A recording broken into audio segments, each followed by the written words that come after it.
Selamat pagi, salam sehat buat kita semua.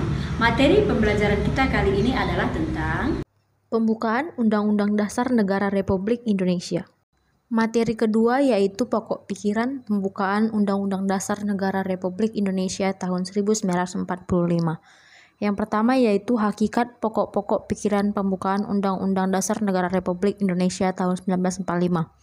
Pokok pikiran pertama, negara melindungi segenap bangsa Indonesia dan seluruh tumpah darah Indonesia dengan berdasar atas persatuan atau pokok pikiran persatuan.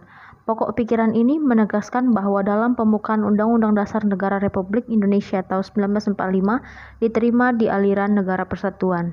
Pokok pikiran kedua yaitu negara hendak mewujudkan keadilan sosial bagi seluruh rakyat Indonesia atau pokok pikiran keadilan sosial.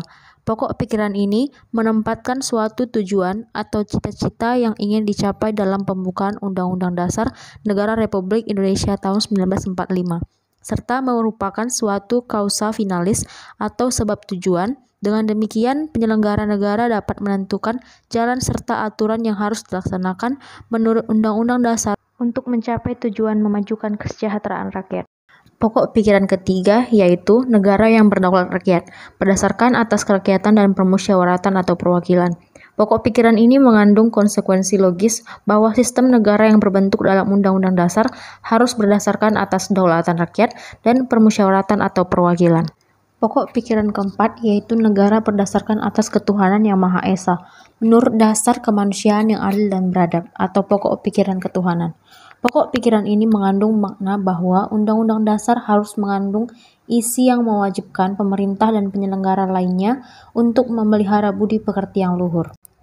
Yang kedua adalah arti penting pokok pikiran pembukaan Undang-Undang Dasar Negara Republik Indonesia tahun 1945. Semangat pembukaan dan pasal-pasal Undang-Undang Dasar Negara Republik Indonesia tahun 1945 pada hakikatnya merupakan suatu rangkaian kesatuan yang tak dapat dipisahkan. Pokok-pokok pikiran pembukaan Undang-Undang Dasar Negara Republik Indonesia tahun 1945 juga memiliki arti penting dalam konteks hukum dasar.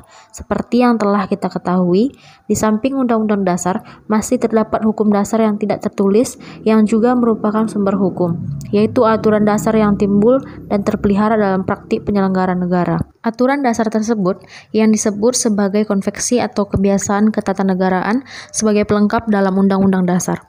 Mempertahankan pokok-pokok pikiran dalam pembukaan Undang-Undang Dasar Negara Republik Indonesia tahun 1945 tidak hanya dilakukan dengan tidak merubahnya, namun yang tidak kalah penting adalah mewujudkan pokok-pokok pikiran dalam pembukaan Undang-Undang Dasar Negara Republik Indonesia tahun 1945 dalam kehidupan bermasyarakat, berbangsa, dan bernegara. Setiap lembaga negara, lembaga masyarakat, dan warga negara wajib memperjuangkan pokok-pokok pikiran tersebut menjadi kenyataan. Setelah kamu menyimak pembelajaran yang Ibu jelaskan tadi, sekarang coba kamu kerjakan soal-soal berikut ini. Sekian pembelajaran kita kali ini, semoga bermanfaat dan sampai jumpa pada pelajaran berikutnya.